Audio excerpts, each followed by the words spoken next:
이 시간은 요한계시록 강의 설교 두 번째 시간 두루마리와 어린 양이라는 제목으로 우리 함께 말씀을 나누고자 합니다.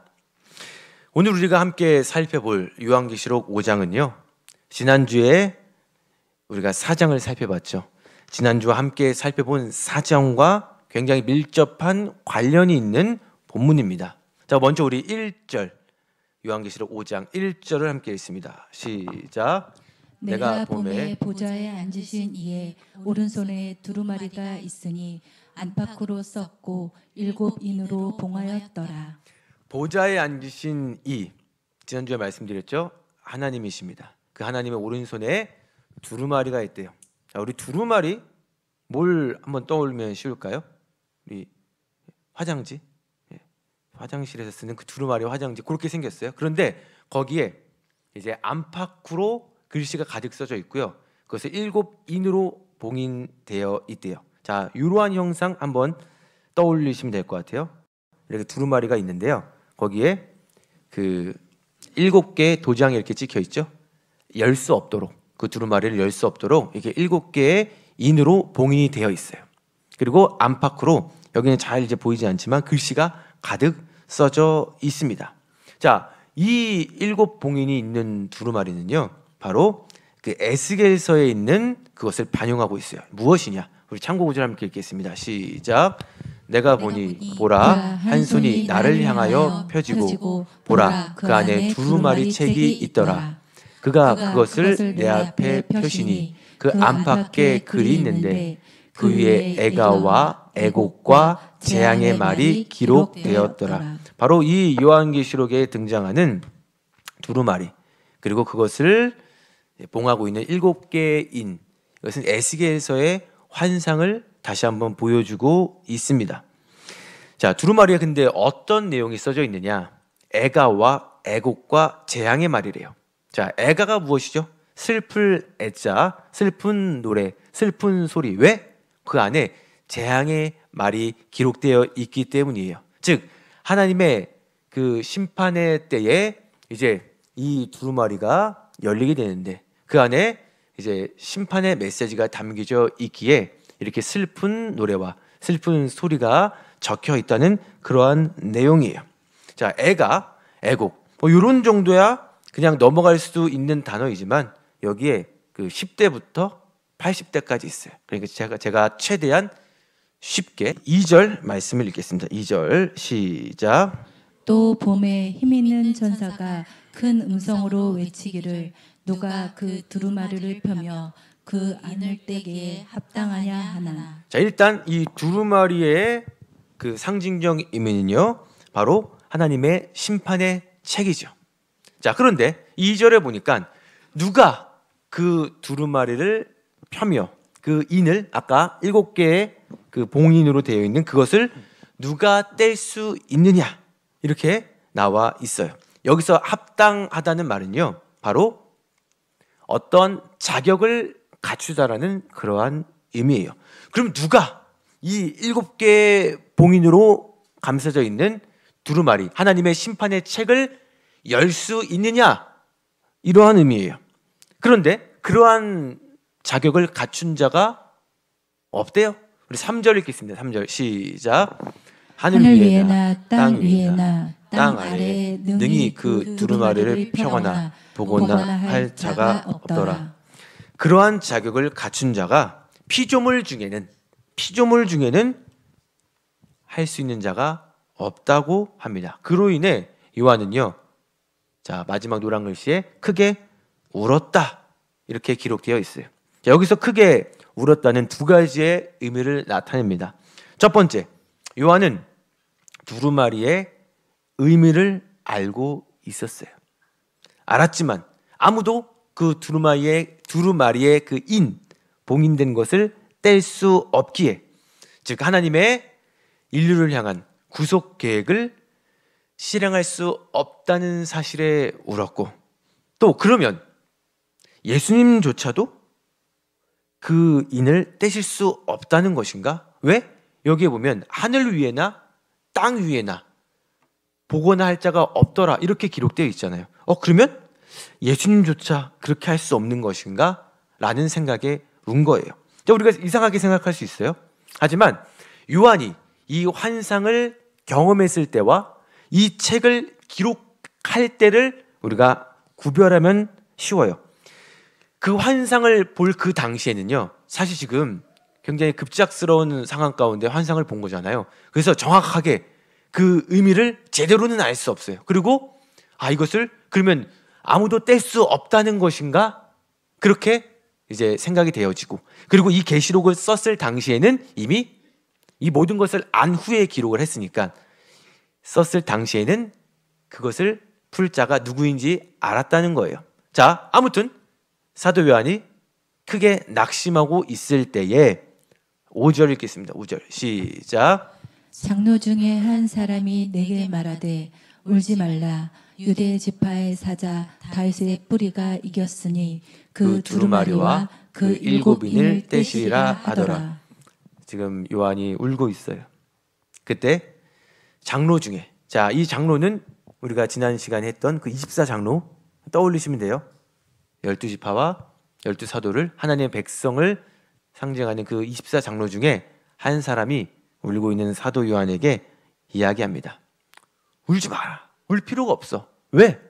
유대 지파의 사자 그리고 다윗의 뿌리가 이겼대요. 그래서 그 이긴 자가 그 두루마리와 그 일곱 인을 떼실 수 있다는 거야. 그러니까 요한아, 울지 말아라, 이렇게 이야기하고 있는 거예요. 자, 이 이야기는요, 사실 이미 창세기에 기록되어 있는 예언의 말씀의 성취예요. 자, 우리 창세기 창고 5절 읽겠습니다. 시작. 유다는 사자 새끼로다. 내 아들아, 너는 움킨 것을 찢고 올라갔도다. 그가 엎드리고 웅크림이 숫사자 같고 암사자 같으니 누가 그를 범할 수 있으랴. 이미 예수 그리스도의 그 오심과 그리고 십자가의 고난과 죽음과 부활과 다시 오심은 사실은 우리가 이미 구약 성경에 다 예언의 말씀으로 기록되어 있어요. 이 말씀 역시 창세기에 이미 유다는 사자 새끼라고 이렇게 기록되어 있습니다. 사자는요, 왕을 의미합니다. 뿌리는요, 역시 왕을 의미해요. 자, 우리가 성이 같을 때 어디 성 써? 하면서 막 이렇게 우리의 뿌리를 막 이야기하잖아요. 사자와 뿌리는요, 둘 다 왕을 의미해요. 자, 그러면 유다 지파의 사자, 바로 누구죠? 예수 그리스도죠. 그 유다의 뿌리에서 한 가지가 났는데요. 자, 보세요. 다윗에게 한 의로운 가지를 일으킬 것인데 바로 이 가지에서 나온 메시아가 누구다? 예수 그리스도다. 즉 여기에 기록되어 있는 유대 지파의 사자와 다윗의 뿌리는 바로 메시아 예수 그리스도를 의미하는 것이죠.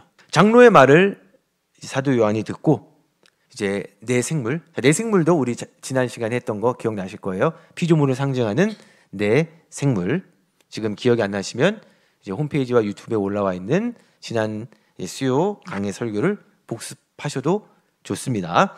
24장로와 내 생물 사이에 자, 누가 있냐면요. 우리 6절 한번 읽겠습니다. 6절 시작. 내가 또 보니 보좌와 내 생물과 장로들 사이에 한 어린 양이 서 있는데 일찍이 죽임을 당한 것 같더라. 자, 바로 이러한 형상이에요. 보시면 일찍이 죽임을 당한 것 같더라. 자, 내 생물 장로들 사이에 어린 양이 있어요. 그런데 이미 일찍이 죽임을 당했어요.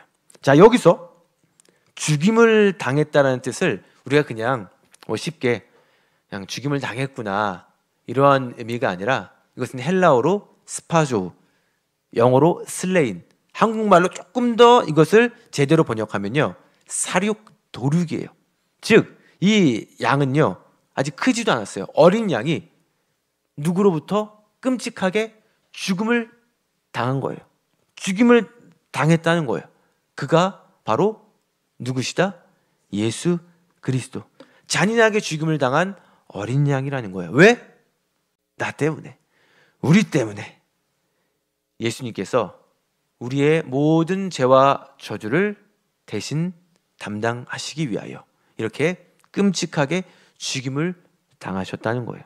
우리가 이 사순절 기간 동안에 그냥 맨날 바라보는 그러한 십자가가 아니라 정말 나를 위하여 찢기신 예수 그리스도, 그리고 끔찍하게 그 피를 통하여서 우리의 더러운 죄를 씻어주시기 위하여 십자가에 못 박히신 그 주님을 다시 한번 우리가 깊이 묵상하며 감사하는 이 거룩한 기간이 되기를 원합니다. 자, 그런데 조금 잔인하니까 좀 넘겨볼게요. 좀 멋있죠? 7눈, 그 어린 양에 보면요, 눈이 7개가 있어요. 잘 안 보이죠? 7뿔도 있어요. 상징적인 표현인데요. 이걸 조금 더 확대를 해볼게요. 자, 잘 보이시죠? 눈이 몇 개? 7개. 뿔이 7개. 자, 그러면요, 뿔은 뭘 상징하냐면요, 구약 성경에 이 뿔에 대한 의미가 굉장히 많이 나와요.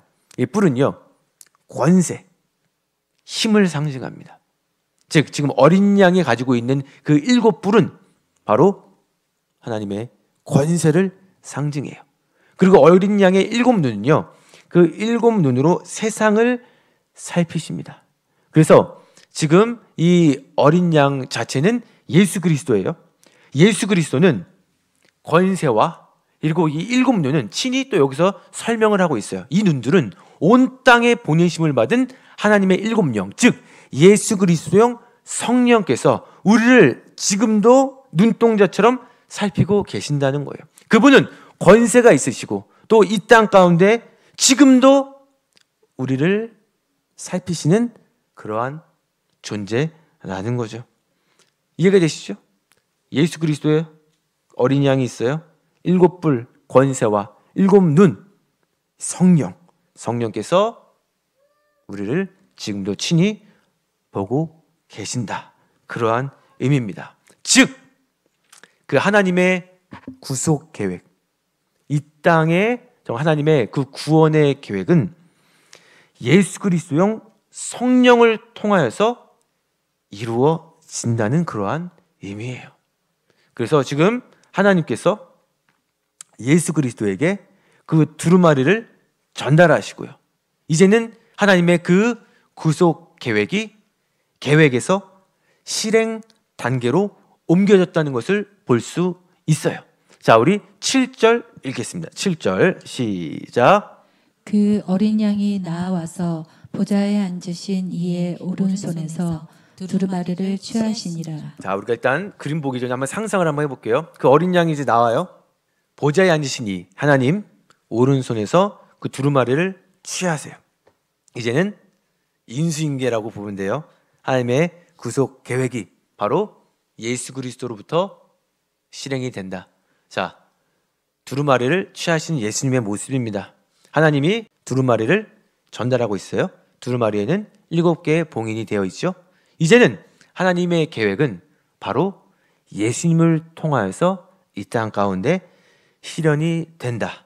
바로 이러한 의미입니다. 구속의 계획이 실행으로 옮겨집니다. 자, 그러자 이제 어린 양 주변에 있던 내 생물, 그리고 24장로가 검은고와 성도의 기도가 담겨져 있는 금 대접을 들고 예배를 하기 시작합니다. 자, 우리 8절 읽겠습니다. 8절 시작.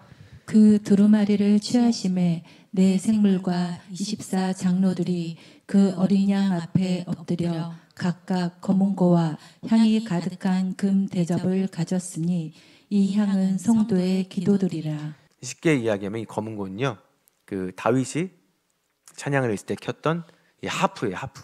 우리나라로는 이제 비슷하죠.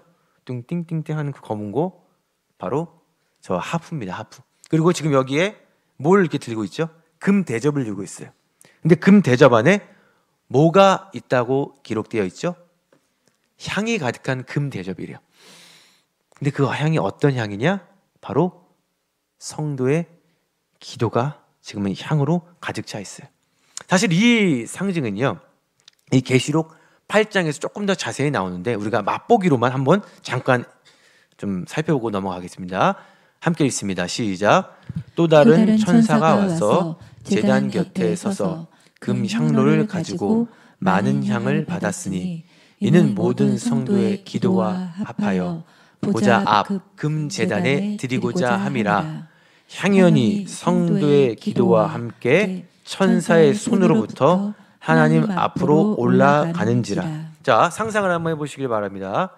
천사가 지금 금 향로를 가지고 제단 곁에 서 있어요.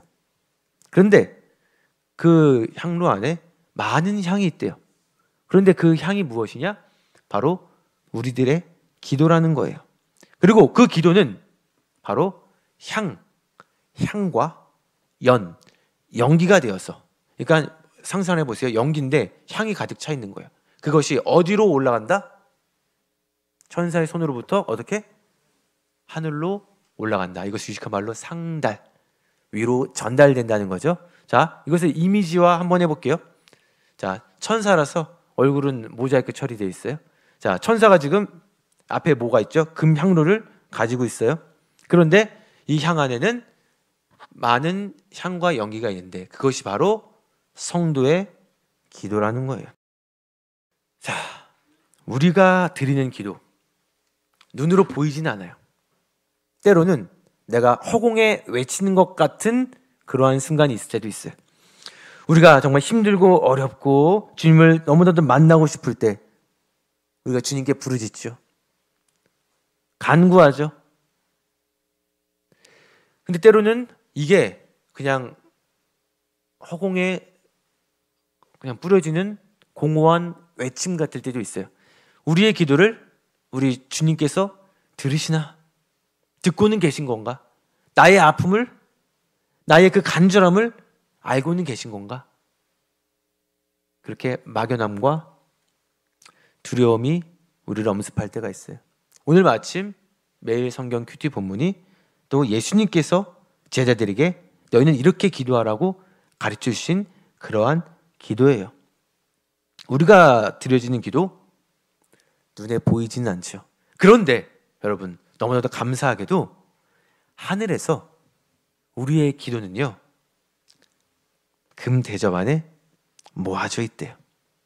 우리가 드리는 기도가 그냥 허공에 없어지는 것이 아니라 그 거룩한 보좌에 금 향로 안에 담겨져 있다는 거예요.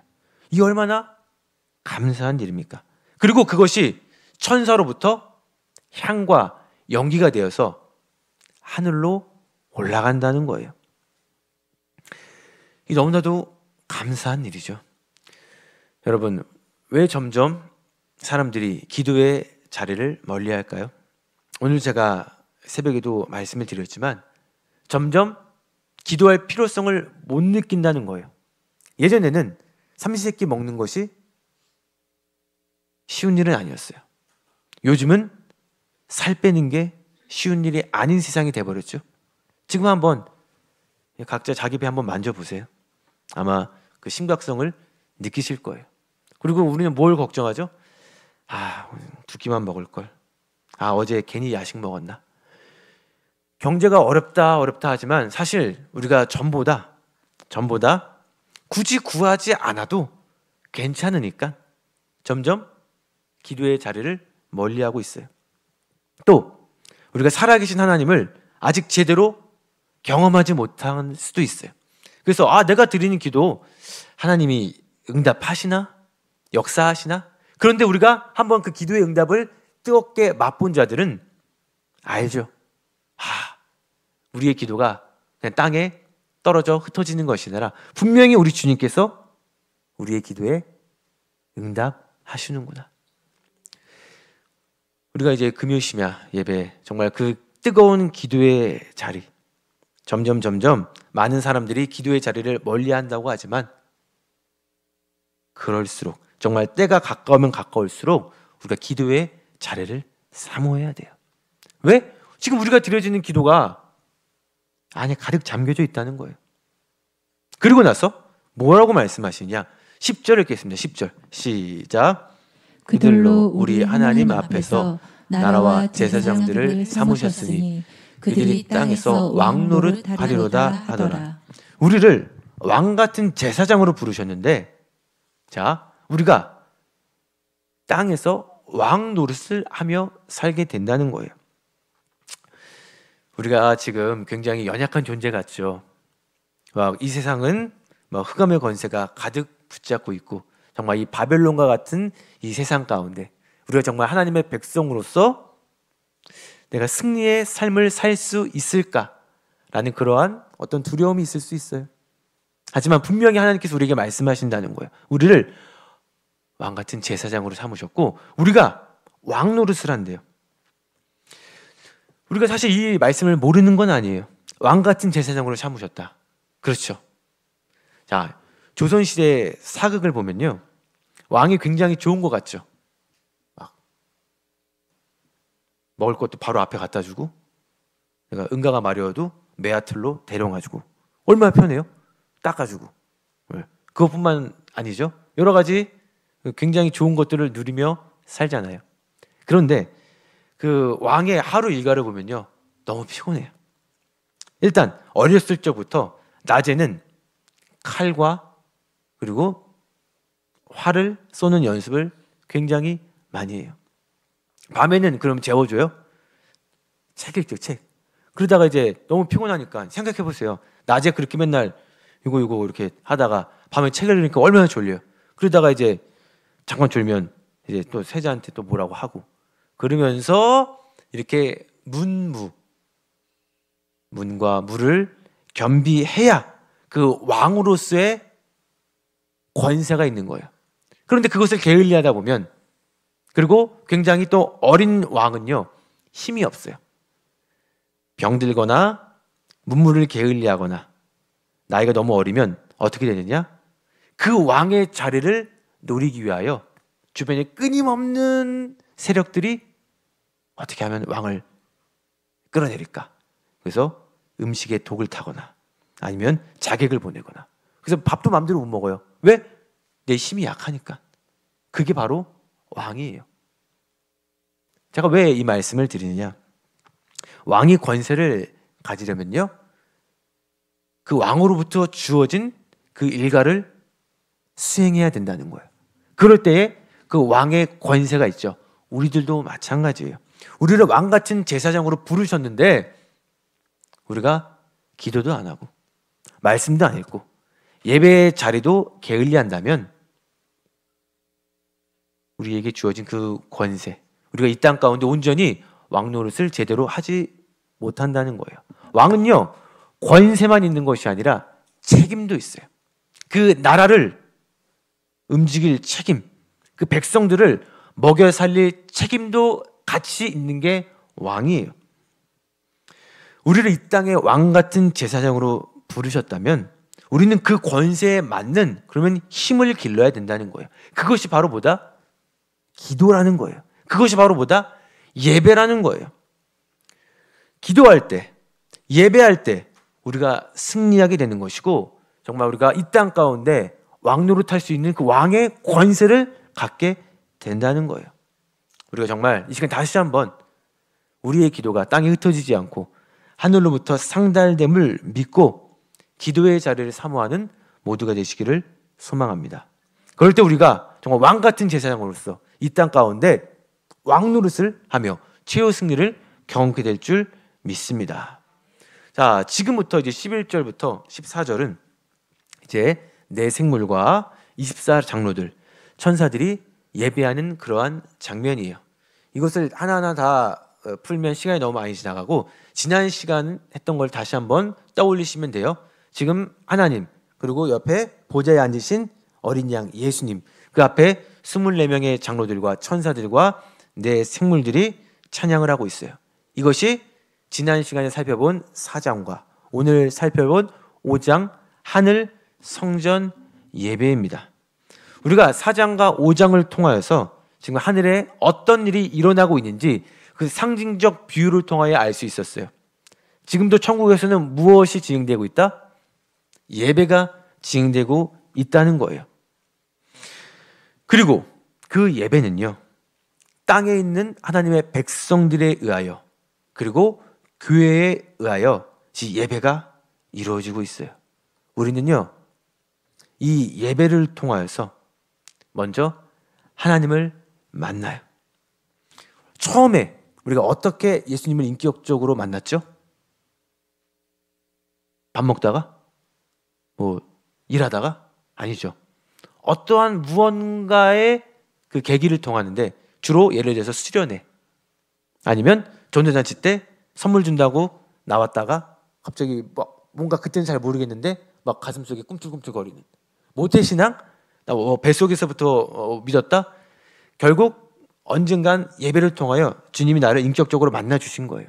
예배의 첫 번째 의미, 많은 의미가 있지만 크게 우리가 하나님을 만나요. 그리고 하나님을 만남으로 통하여서 우리의 영혼육이 회복되고 살아납니다. 두 번째, 흔들리지 않아요. 우리는요, 이 예배를 통하여서 이 불확실한 세상 속에서 뭐가 불확실하죠? 우리의 미래 너무 불확실하죠. 요즘은 이 AI가 웬만한 걸 다 대체하는 시대를 살고 있어요. 너무나도 안정적이라고 생각했던 직업도 사실 이제는 장담을 하지 못해요. 그리고 매일매일 경제 뉴스를 봐보세요. 뭐 트럼프가 관세를 몇 프로 했는데 그것이 우리나라에 어떤 영향을 미치냐. 그래서 뭐 우리나라 공장이 뭐 미국에 들어가서 뭐 멕시코에 있는 뭐 공장이 문을 닫고 우리가 뭐 지금 뭐 현대자동차나 뭐 삼성 걱정할 그럴 게 아니라 이 불확실한 세상 가운데 과연 나는 어떻게 살아가야 되나?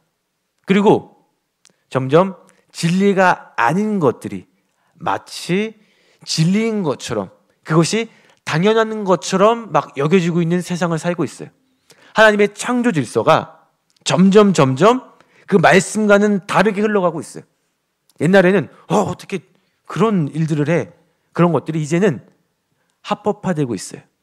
그렇게 불확실한 세상 가운데 진리가 아닌 것들이 진리인 척한 이 세상 가운데 그러면 우리가 믿는 하나님은 맞는 것인가? 라는 그러한 의심이 될 때가 있을 수 있다는 거예요. 그런데 우리는 그 예배를 통하여 내가 제대로 지금 그 길을 걸어가고 있구나. 내가 지금 제대로 믿고 있구나. 성령께서 예배 가운데 우리에게 그러한 확신을 주신다는 거예요. 여러분 예배 조금만 안 드려보세요. 그리고 세상 가운데 계속 지내보세요. 옛날에는 야 어떻게 그래? 아니지 라고 하는 그 선들이 막 무너져요. 예배를 소홀히 하다 보면 내가 진리라고 가치라고 생각했던 것들이 점점 무너져요. 옛날에는 주일 성수 한 번 안 하면은 막 큰일 날 것 같았는데 이제는 한 달에 한 번 정도 뭐 드리면 되지. 그러다가 예수님이 계신 건가? 라는 그러한 그 비가치, 비본질적인 것으로 흘러갈 수 있다는 거예요. 하지만 우리는 날마다 뭘 통하여서? 예배를 통하여서 그 불확실한 세상과 이 어떤 것이 진리인지 모호한 이 세상 가운데 성령께서 우리에게 말씀하신다는 거예요. 너 지금 제대로 믿고 있어. 너가 지금 예배하는 그 하나님이 진짜야. 그 하나님이 이 세상을 창조하셨고 지금도 통치하시고 너의 길을 인도하고 계시라는 그 확실한 믿음을 우리 가운데 허락하여 주신다는 거예요. 그리고 포기하지 말고 끝까지 표대를 향하여 달려가라는 그 용기. 그리고 우리가 그 용기를 가지고 담대하게 세상 가운데 나아갈 수 있다는 거죠. 그리고 마지막으로 흑암의 권세의 통치를 우리가 전면적으로 거부하는 것이 바로 이 예배입니다. 우리의 주인, 우리 주님이시죠. 이 땅을 지배하는 것 같은 흑암의 권세가 아니라 우리는 우리의 주인은 예수님이십니다라는 것을 공식적으로 내가 선포하는 게 예배예요. 그래서 우리가 예배 때 먼저 찬양을 드리죠. 오늘도 우리 보좌 앞에 모였네. 정말 그 보좌에 앉으신 어린 양, 그 주님을 찬양합니다. 우리 입술로 선포한 거예요. 뭘? 나의 주인은 예수 그리스도다. 이 땅 가운데 사탄의 권세가, 흑암의 권세가 지배하는 것 같고 안 믿는 사람들이 더 잘 나가는 것 같아 보이는 이 세상 가운데 우리는 그 모든 것을, 그 흑암의 권세의 통치를 거부하고 나의 주인은 예수님이십니다를 선포하는 것이 예배라는 거예요. 그 당시 이 요한계시록이 써졌던 그 당시 소아시아 7교회가 사실은요 정치적으로, 경제적으로, 종교적으로 굉장히 극심한 박해 가운데 있었어요. 그래서 그들의 믿음을 지킬 수 있었던 것이 바로 이 예배였어요. 그래서 하나님께서 사도 요한을 통하여 그 하늘 예배의 환상을 보여주신 거예요.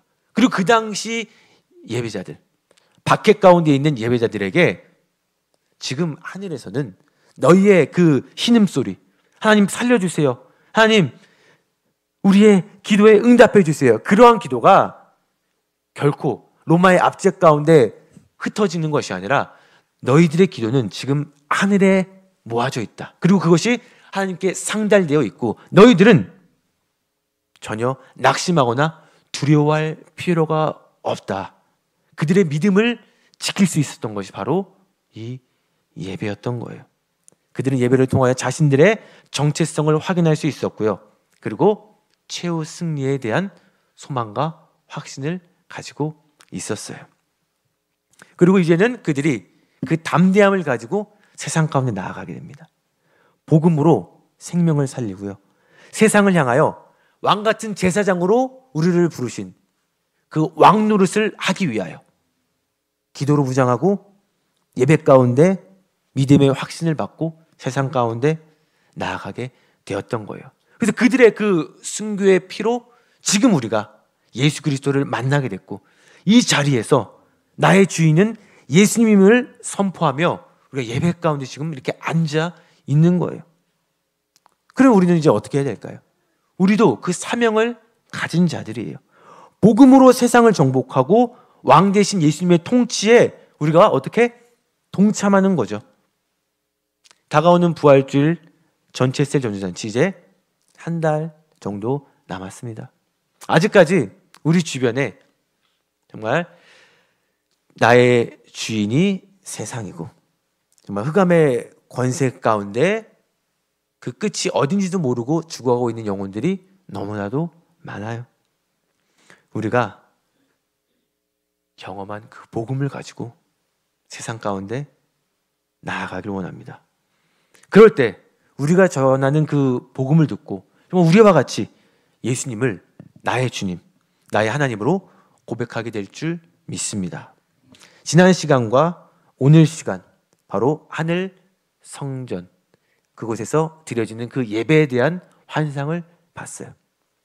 사실 오늘 이 말씀이 너무나도 길어서 둘로 쪼개서 다음 주로 반을 넘길까 하다가 최대한 많은 것들을 좀 여러분과 함께 나누고자 함께 14절까지 다뤄봤는데 그래도 여러분의 그 수준이 워낙 뛰어나시다 보니까 이렇게 잘 진행이 됐는지 모르겠네요.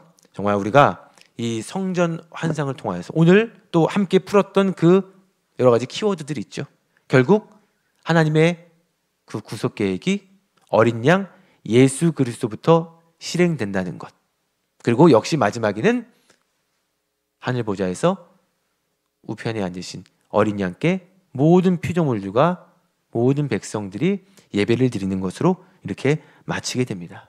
정말 오늘도 이 계시록 말씀을 통하여서 우리가 예배자로서 하나님을 만나고 그리고 세상 가운데 흔들리지 않는 믿음으로 흑암의 권세를 통치를 거부를 선포하는 그 예배자들로서 나아갈 때에 우리의 삶을 통하여서 안 믿는 우리의 가족들이 우리의 지인들이 주님을 만나는 역사를 경험하게 될 줄 믿습니다.